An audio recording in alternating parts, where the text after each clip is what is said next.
জল সরবরাহ বন্ধের প্রতিবাদে আজ আসানসোলে পিএইচই কন্ট্রাক্টর ও লাচ্ছ লেবার ইউনিয়নের যৌথ বিক্ষোভ হয়। বন্দনা রায়ের নেতৃত্বে সকাল 11টা থেকে 2টো পর্যন্ত চলা এই কর্মসূচিতে নিয়মিত মজুরি, স্থায়ী নিয়োগ ও কর্মপরিবেশ উন্নতির দাবি তোলা হয়। দীর্ঘদিনের জল সংকট, ক্ষুব্ধ সাধারণ মানুষের দুর্ভোগ এখানে উঠে আসে। বন্দনা রায় জানান, কর্তৃপক্ষ ব্যবস্থা না নেওয়ায় আন্দোলনে নামতে হয়েছে। প্রশাসন দ্রুত সমস্যার সমাধানের আশ্বাস দিয়েছেন। আপনারা কিসের জন্য আন্দোলন করছেন? আজকে আমরা 4 তারিখে আমরা বিএনআরে একটা অবস্থান বিক্ষোভ করেছিলাম যে 2000 কোটি টাকা আমরা পাই। আমরা গরমকালে জলের ট্যাঙ্কার চালিয়েছিলাম, তাতে 20 কোটি টাকা পাই। ইলেকশনের জন্য প্রায় নেয় করে 200 কোটি টাকা পাই এবং জেজেএমের জন্য প্রায় 1500 কোটি টাকা পাই।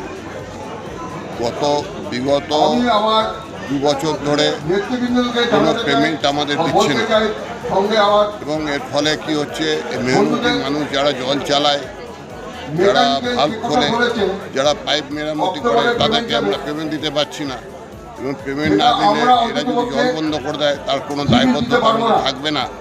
আমাদের পূর্ণ সহানুভূতি আছে, কারণ এই 465 টাকা করে কিছুই হয় না, তাদের একটা সংসার চলে না। সেই পয়সাও যদি আটকে দেয় তাহলে কি করে চলবে?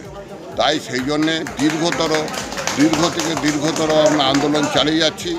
সারা পশ্চিমবঙ্গ ধরে আন্দোলন চলছে এবং যদি সরকারের কানে যায় তবে আমরা টাকা পাবো, না হলে পরিষ্কার করে বলে দিচ্ছি ওরা যদি জল বন্ধ করে দেবে আর আমরাও ইলেকশনের কাজ করতে পারবো না। আপনাদের কতদিন ধরে টাকা বাকি আছে? হ্যাঁ, আপনাদের কতদিন ধরে টাকা বাকি আছে? প্রায় 2 বছর ধরে। টাকাটা কত হবে অ্যামাউন্ট? টোটাল টাকা কত? টোটাল টাকা কত? 2000 কোটি টাকা। আর আপনাদের সঙ্গে কন্ট্রাক্টর কতজন আছেন আপনারা? প্রায় অ্যাবাভ 100। আর আপনাদের সঙ্গে এই কন্ট্রাকচুয়াল কর্মী কজন আছে সব মিলিয়ে? হ্যাঁ, কন্ট্রাকচুয়াল শ্রমিক প্রায় 1200 আছে। কতটা জায়গায় আপনারা জল সরবরাহ করার কাজ করেন? হ্যাঁ,